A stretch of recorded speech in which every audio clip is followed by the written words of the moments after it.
Hi, I'm Alison. Welcome to Dream Chasers Adventures in Happiness, where my band of superhero guests and I share with you tales of daring do, life-changing journeys towards living our best lives. If you're after an injection of inspiration and ideas to live the life that you want and deserve, you're in the right place. Let's dive in. Hi there, and welcome to the show where we serve up conversation, concepts, and belief that it really is possible to create what you crave.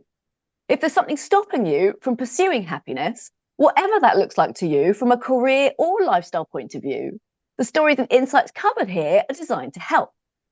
Now, today, I'm joined by my fabulous, thought-provoking friend, Michael Taggart. Now, Michael and I actually went to primary school together, and they've known each other for over 40 years. Michael has had a really interesting career path with numerous twists and turns, some chosen by him, and some forced upon him by forces outside of his control. Through a mix of employment and self-employment, he's been a journalist on national newspapers, a comms guy for city councils, a PR for financial services companies. He's built and run his own content marketing agency, and now he co-owns and runs a gourmet tea business with his wife, Helen, supplying tea to hotels, restaurants and cafés, and actually running a bricks and mortar shop in Brighton. Today, we're going to talk about the different career shifts that Michael has made during the course of his life to date and why, and delve into some of the fascinating philosophies that underpin his courage, resilience, and attitude to risk as he continues to chase his dreams. This stuff is provocative and engaging in equal measure. So without further ado, welcome to the show, Michael. Hello. For anybody who's listening to this and isn't looking at the video, he's just poured himself a cup of tea. Excellent branding. Great branding opportunity. This isn't just video, is it? It's also No, it's also audio. That's brilliant, because I'm not bad at audio, but I'm terrible at video. So it'll be good for some other people. There we go. So we're going to start off. Can we start with a potted history of your roles? Like, can you walk us through your career path today and like what has spurred the different moves that you've made over time? Right. Okay. So you'll find the theme probably runs through this, which is of a bit of sort of fecklessness and a little bit of bumbling through, but hopefully a little bit of drive and determination as well. But I was lucky enough to be born with, as you know, Alison, because he was the fifth oldest person in our class and I was the fourth. I was born with a twin brother. So my start out in my life after A levels was basically I copied his university form and didn't get into the university that he got into. But basically, I couldn't be bothered to pick a career. So I thought if he picks a degree and had a career in mind, that's good enough for me. So that's why I ended up at a university called Keele. And when I left it, Frankie, my twin brother, went into journalism. So guess what I did? I thought that sounds all right. No thinking required again. So I went into journalism, and at that point I actually started to become quite passionate about it. So I went to journalism school. Really enjoyed it. I thought it was really interesting actually, because I was listening to the last podcast that you did. Well, I don't know if it was the last one you did, but it was, I think, the last published. A young woman called Claire. Claire Francis. She was a journalist, yeah. And one thing really struck me about what she said is that everyone that she thought she was terrible at it, and I think everyone does. So I kind of thought I'm not amazing at this, but I got through journalism college, and then started to work my way up through local newspapers. Got a job on a local newspaper, and found out that I was actually reasonably good at it. So Claire said she liked doing the feature writing and the creative side of it. Yeah. I really like the sort of digging around in people's bins and finding stuff out. That's a metaphor, Alison. Okay, that's a metaphor. I believe you. I believe you. I really liked the kind of surfacing secrets, and some serious, some not so, and but telling the public stuff that they didn't know, and holding up a mirror to society. And so I went to regional newspapers in Cardiff, a place called the South Wales Echo, sort of your neck of the woods, not really. And then up onto the big stage, I went onto the national newspapers in London, And as I'm sure I've said to you before, Alison, I work for all the worst ones you can imagine. Hmm. I'm sure people listening to this or watching it will now be thinking, oh no, not the Daily Bloody Mail. Yes, yes, the Daily Mail, you're right. So I ended up on that one as Northeast correspondent. Mm.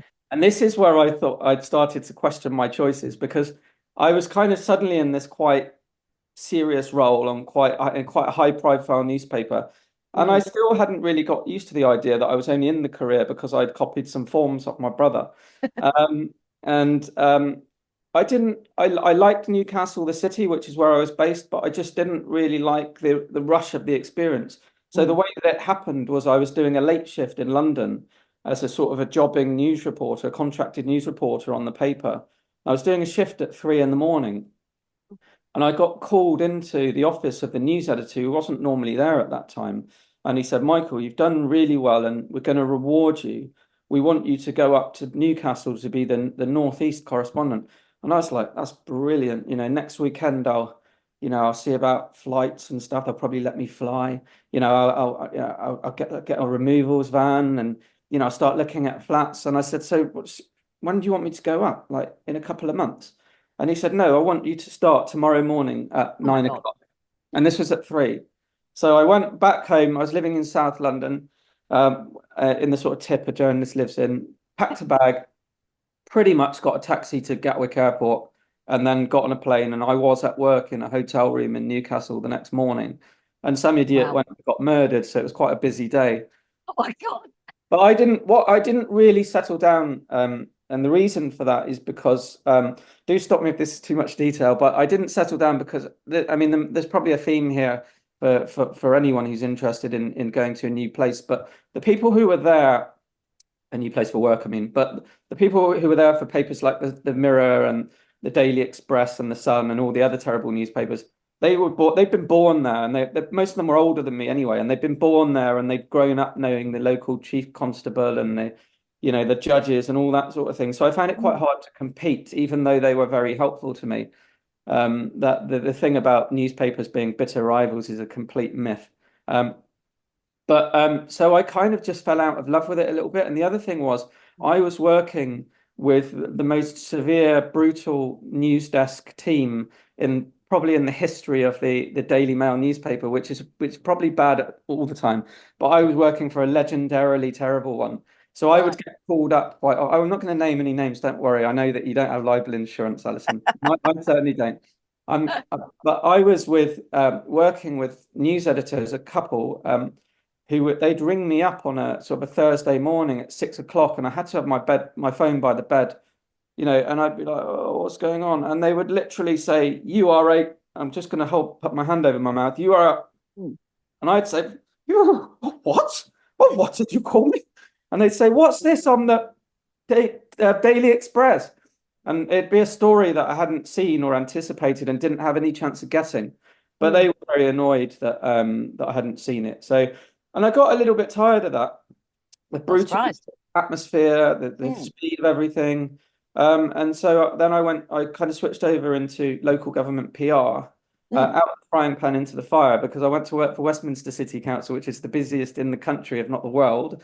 And it was the year or the year after I joined, there was the 7/7 bombings in London, which the council Wow. was very heavily involved with. And I Yeah. personally was very heavily involved in the aftermath of that. I stayed in a hotel in London for 2 weeks during that, because by that time I Wow. was sofa surfing in Brighton. Another story. Yeah, and there was lots of big things were happening. So the Live Aid concert was on, which was sort of globally large. The London 2012 Olympics had just been won. There was just always stuff on, and not to Mm. mention the everyday thing of crime and what have you in Yeah. central London and nightlife and all that stuff. So we were very heavily involved in it. Wow. So I didn't, having been a bit burnt out, Mm. and You thinking I went straight into bit something of a full on rest. and like, I had another 2 years of feeling like the end of a matchstick, just frazzled all the time. yeah. Probably going out a bit too much to de-stress, and I just thought, no, I've got to get myself to the countryside. That's the only way. So showing my Devon roots now. Uh, and Alison and I are both. This is for the listeners and Alison and I are both country bumpkins. We are. We are. Also lived in a city in the countryside, so not terrible country bumpkins. So, but then I went to work for a sleepy local authority called East Sussex County Council. Guess where that is? East Sussex, which is a backwater. And then that just got too sleepy. I mean, I was literally turning up to work in flip-flops and playing on the early versions of Facebook for a few hours and then going home. And then I went to work for Brighton and Hove City Council, which was, that was a bit of drama again. And then I'm sorry to say this, but we're barely halfway through the career yet. But I'll skip through fairly quickly through the rest, which is I then went up to London, to the big city again, having missed it a little bit, to work in a fairly senior role in a financial services PR and marketing company. And I bumped into you at least once, Alison. You did. And you didn't offer to buy me lunch. I don't know if you remember not doing that. That's a lie. You didn't. You offered to buy me coffee, I think, which was too strong, if that's possible. And then I did that for quite a few years, about 8 years, and then had a little bit of a difficult departure. I'm still good friends with a few people there, including the boss, so I don't want to say too much out of school, but I had a bit of a difficult departure to do with a redundancy, but everyone's friends now. And I set up my own agency, which started to do well after a couple of years, a couple of months before everyone caught this deadly flu called COVID. And I basically lost 15 to 20 clients almost overnight in a terrible week. We were targeting really small startups because it was it was an easy way for us to grow because the procurement process was difficult. Easy, sorry. And then I just had this terrible week and put the staff on furlough for not a couple of months, it was probably about 7 months. It just, as you know, and everyone listening will know, it just never ended. It didn't seem that it was going to end. So I thought I've got to get a job. Nearly there. So a job I didn't like in London was a financial services marketing director at an investment company. Another job I liked more in Brighton as the managing director of a tech company. And then I jacked it all in and breathed a huge sigh of relief about 18 months ago and thought I'm going to try and enter the retail and wholesale tea business and make a success of that. And that was something, just for context for everybody, so your wife had been doing something in the tea world. Behind every great man, Alison. So she'd been designing and kind of brewing her own tea.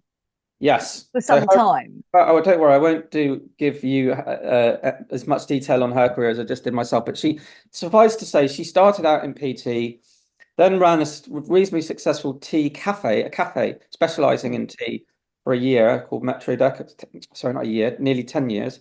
And then sold that, but held on to the part of the business that was still supplying a few restaurants and cafes with the tea, because they had 15 of their own blends. And they were selling a little bit of tea online, but my wife, Helen, and she really won't mind me saying this, was just kind of seeing it as a bit of a hobby this time a year and a half ago.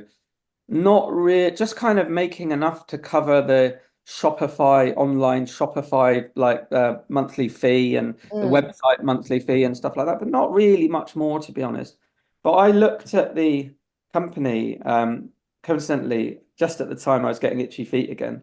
I looked at the business and I thought, there's something here. I think this is worth us giving it a go. We had a few quid in the bank, not loads, but enough to survive a few months without me prostituting myself. Am I allowed to say that? You just did. I wasn't going to. I'm not precious, so you're all right. I wasn't going to go into the bit on my CV about my days down London Road. Anyway, but I didn't have to do that again. So I joined the business about a year and a half ago, and the rest is history. Okay, so we're going to get into that in a minute. So basically, you have had many guises across the course of your career so far for different reasons. Some you've chosen, some like redundancy and having to go through that, like COVID killing the business that you'd started and that was thriving until that point. Yeah. So from the outside, like listening to the various moves that you've made and like some of the challenges that you've had to deal with, it feels like you have a ton of kind of courage and resilience, kind of bounce back ability. Oh, listen, that's very kind of you. Can you talk a little bit about your perspective on this? Like, where did it come from and what underpins it? In fact, it seems, because it feels like, as you're talking about the different bounces that you've made, Yeah. they've just kind of been things you did without it taking too much of a toll. So, yeah. It's a really good question. And it's not one that I asked a lot through my career because I didn't ever see myself as being brave. And it's something you ask yourself in retrospect, really, because people like you do say, wow, you've jumped around quite a bit. I'd never do that. Why have you done that? And it's really, I think it's a couple of things at least. One of them is that I don't really have loads of ties, to be honest with you. I've got a very supportive wife, and I've been very supportive of her in the past. I'm sure she'd say when she's done stuff. We don't have children, which I think, you know, you might see that as I sometimes say I'm lucky enough not to have any children. So that you could see that as a blessing if you were being optimistic about it. Anyway, let's not go into that. But I don't have children, so I don't really have to that kind of level of responsibility. I do have a little bit of risk to play around with. So it's I think it's a little bit to do with that. But as I said, it's not, you don't feel like you're taking dangerous or wild or risky decisions at the time. You just think, I do not want to carry on doing what I'm doing now. What it maybe is I've got a low tolerance for dissatisfaction. And that's what I think it probably is. I remember times when I was coming back from London, bad days in January, the train was half an hour late. You know, I've been out for a work do possibly, so I was drunk and grumpy. And, you know, and I was thinking, I cannot do this anymore. I cannot keep coming home at 9 o'clock in a foul mood. Something's got to change. So maybe it's as much a lack of tolerance in being dissatisfied. So, and I think a lot of people can relate to or at least the feeling that you've described of, I just don't want to, or can't do this anymore. But I think there's something that pushes you over the edge to make change. And I know that one of the things that we've talked about before is the general philosophy that you have around the fact that there's almost no point to life, like it's random. And I have a sense that this kind of somehow sits behind some of the, you know, you might have a naturally less risk-averse nature than others. But can you talk a little bit about that? About, you know, or your belief system or lack of it? I feel like I should lie down now. So, yeah, I mean, I was listening to, messing around on the internet the other day, as one does, and I came across a speech by the comedian, oh my God, I'm going to forget his name, Tim Minchin. Oh, yeah. He's the Australian comedian. And he was giving a speech to a university, his alma mater, I think it was the University of Western Australia. And it's kind of half joking, but really not joking. He said to them, look, well done. You know, give yourselves a clap, enjoy the happy day, but just remember, it's all luck. Yeah, don't forget that. You're not here where you are today with your mortar boards on and your big smiles and your beautiful parents behind you. You're not here for anything other than luck. And they all looked a bit puzzled, and one or two looked a bit pissed off. He kind of expanded on it. He said, well, first of all, you weren't given, you know, you didn't select your own genes. You didn't select the environment in the womb. You didn't select how easy or difficult the birth was. You didn't select how caring or uncaring your parents were, or how difficult their lives were. And an awful lot of the final creation of you was decided in the first few minutes of you being on the earth and before, let alone the first 7, which is the great phrase. So you didn't really do anything up to the point of your own volition that you became a bright, happy school child, and then a bright, happy secondary school child. And even if you weren't a bright, happy secondary school child or high school or whatever you call it, you were born with the resilience to combat that situation. So you were able to do that because of the genetics of your own brain, which you didn't do. So you go on from there, and you know, and what you realize when people speak like that is that there is an awful lot of truth in the fact that the great things that you achieve in life are down to things that happen to you and the circumstances that surrounded you and the things you are made of. None of which you had a hand in. Now, all of that, as I said, gets a little bit philosophical. I don't want to be a total purist, because what I don't want to do is send your listeners away with a glass of whiskey and a shotgun thinking, well, what the hell is it all for? You know, if I'm not deciding anything, if I'm not responsible for my successes, what's it all for? I guess you can ride your luck a little bit. Yeah, I'll go that far. Although I will still say, if anyone's interested in the philosophy of free will, it's a complete philosophical non-starter. And there's no serious neuroscientist or philosopher worth their salt who believes that there is such a thing as free will, which sounds like a really a counterintuitive thing to say. You know, I'm not going to explain it to you. Google it, look it up. It's true. But you know, that's kind of the reason one thing happens after another. So the point of all this to me is for two things. One is, if there isn't much else other than a little bit of a lack of free will, a bit of a predetermined existence, and I believe nothing at the end of it. You know, I wouldn't dream of imposing that belief on anyone else, by the way, and I'm not even sure of it. You can't be. But that's what it, you know, gun to the head, that's what I believe. Yeah. Actually, gun to the head, I'd find out pretty quick, wouldn't I? You would. But so if there's nothing much after and you're not responsible for much before, you know, my conclusion from that is enjoy it and help others people enjoy it. I don't need a God to enjoy my life, and I don't need a God to know that it's a good idea to help other people enjoy their lives.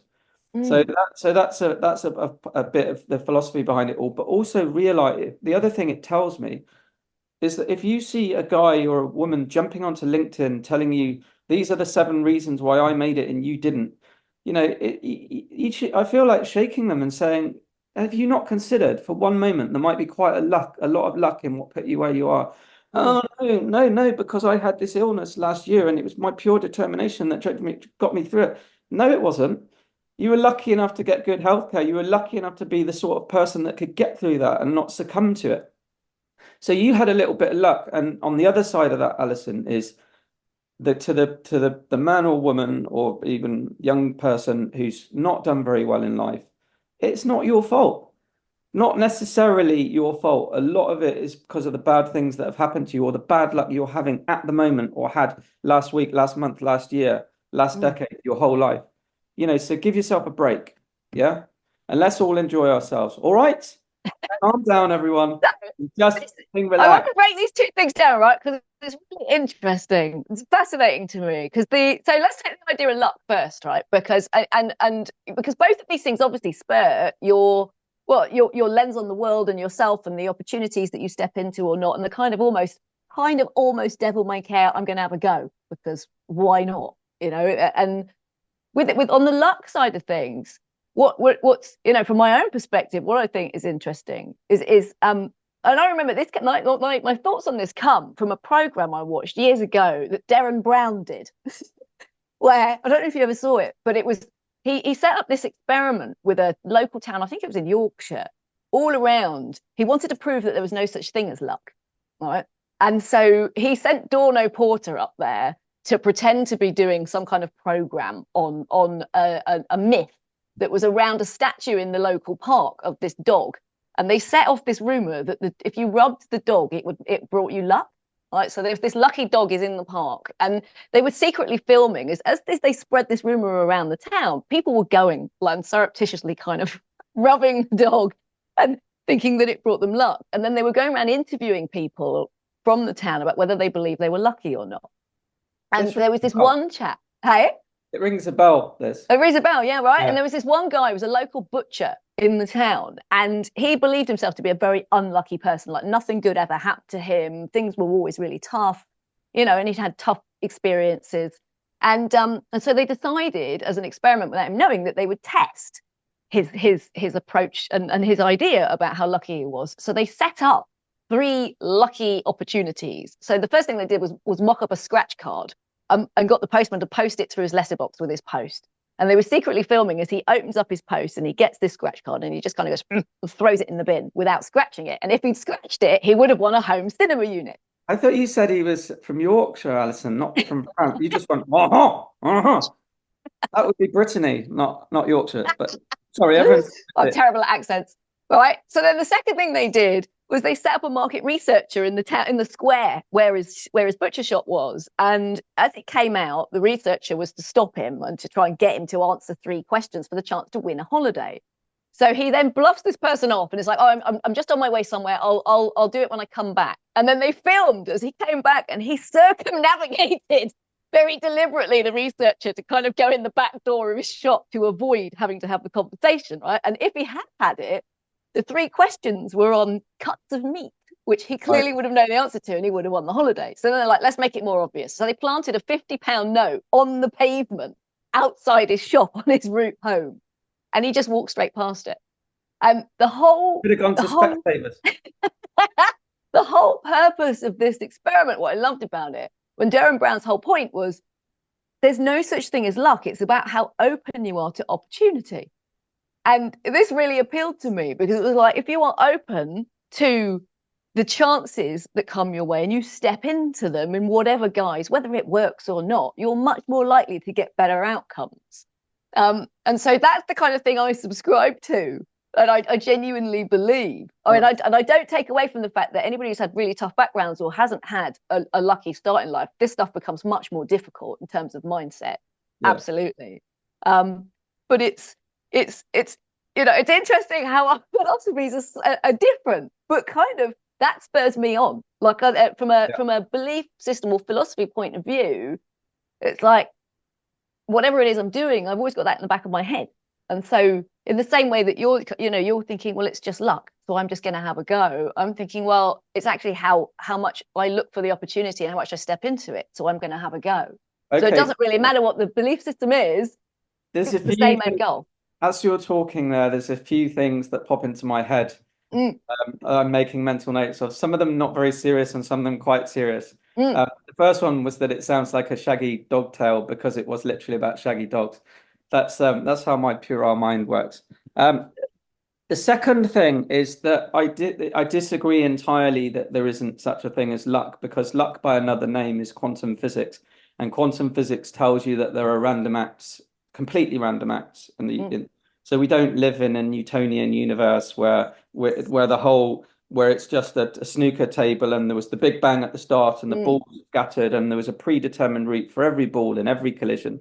Yeah. You know, and on a macro scale with us, that's every minuscule particle in the universe heading off into a predetermined direction and causing everything that happened. That's not true. We know that now because of quantum mechanics. So there are random acts, and random acts got to lead to things happening randomly, which means there is luck, I think. So, and thirdly, I agree with you about what you're saying, that you have to be open to luck.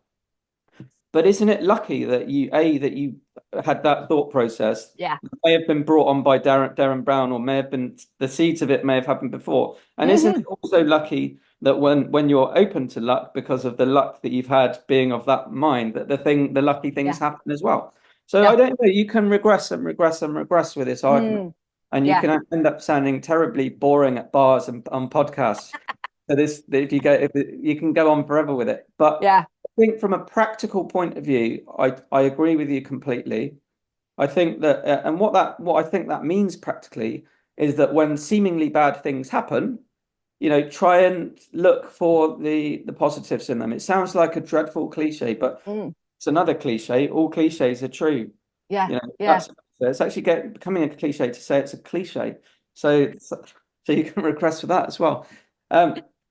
But I mean, it happens all the time, doesn't it? There was a moment yesterday, in fact, in the shop. We've got a little tea shop where something went wrong. It's popped out of my head now, but I don't remember what it was, but I remember it turning into something good and thinking, well, actually, you should always look for the bad, unlucky stuff in life to become a positive. There must be an opportunity there. Just make discipline out of doing that. I completely agree. Okay, I love it. The other thing I wanted to touch on is, and I think, again, it goes back to belief systems. So, like you said, you believe that when it's all over, it's over. Like, there ain't nothing else.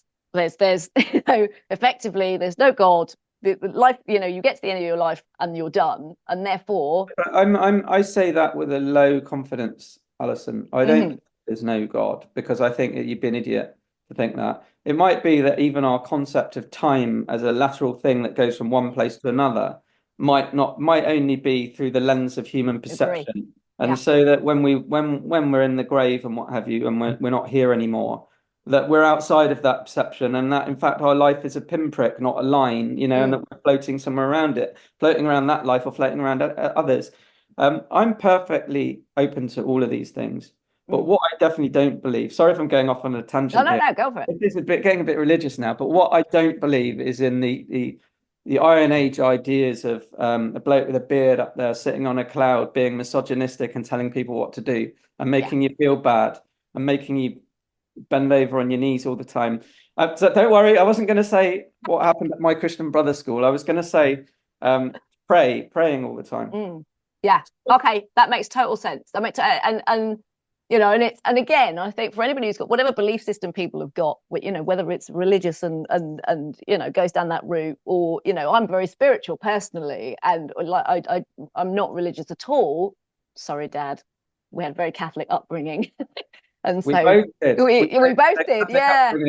Yeah, but but his spirituality I was very inspired by, and so I'm a very spiritual person myself, and I like my belief system. I really believe that we come back many times, you know, and in the guise of reincarnation, and like getting to have many goes at things to learn the lessons we need to learn and to grow from a soul point of view. And so again, for me, that means why not have a go now? Because it doesn't matter if you fail, if it doesn't work. Hell, I've got like a million other lifetimes I've got to get through where I can just keep having another go until I get there. Yeah. And so I think no matter what people's kind of philosophy or belief system is, you can use it as fuel to kind of propel you towards the things that you really want. Yeah. So I just feel like I should jump in there, Alison, when you're talking about the idea of us both having a religious upbringing, of breaking the fourth wall and just talking to the listeners again, to let them know that we met aged 4 at a school called Holy Cross Roman Catholic Primary, and you then embarked on a 10-year crush on me, which was rather tedious. I did. I can't believe you brought that up. I used to make Valentine's cards and put them in your drawer and pretend that they weren't for me. I bring it up every time I see you, so why not? No, sorry, did you ask me a question? Another thing, I can't believe that I've already name dropped Specsavers and they didn't pay anything for it, but I didn't get MDT on my cup. MDT, well, we're coming to that now, right? Because you know, with the kind of philosophies you've got, you know, clearly like they provide a tailwind and they're spurring you on. You know, so can you share a bit about how it's going with MDT? Yes. You've been in business now, doing this seriously for a year. You know, how's it going, and like how does it feel pursuing this new venture? Okay, so I mean, I think it fits better than any role I've ever had with this attitude that we've been talking about, which is, you know, just about taking risks and doing things. You know, again, it does sound like something a lot of business people say, but I do just love the idea of waking up and thinking your destiny is in your own hands today. So what you desperately need to do, and if you don't do it, you won't eat next month. And what you need to do is get more clients, you know. So how are you going to get more clients? And your mind is suddenly, when I say clients, by the way, for listeners, what we essentially do is we've got a tea company that retails tea online. I'm sure there'll be a link in the show notes. It's delicious. We retail it online. We sell it wholesale to restaurants and hotels. And we've got a little shop in Brighton, not a high volume shop, but that's a small issue. So that's a little bit about what we do. But yeah, so it's literally when no one's paying you, you know, and you've got to make sure that the money comes in the next month. It really concentrates the mind and makes you do things that need to be done. So one of the things that's always frustrated me, and I'm sure frustrates 90% of the people listening to this, is that you feel you have to do things at work often that you don't think are the best things, not for you, but for the organization that you work for, because you're the one with the expertise, and the pressure on you to do it is probably coming from people with less expertise in that area than you, whether it's finance, whether it's marketing, you know, whether it's sales, whatever it is. I don't do that anymore. I literally do not do things anymore that I don't think are worth doing. So yeah, but that's what I really value. That's what I really value in work.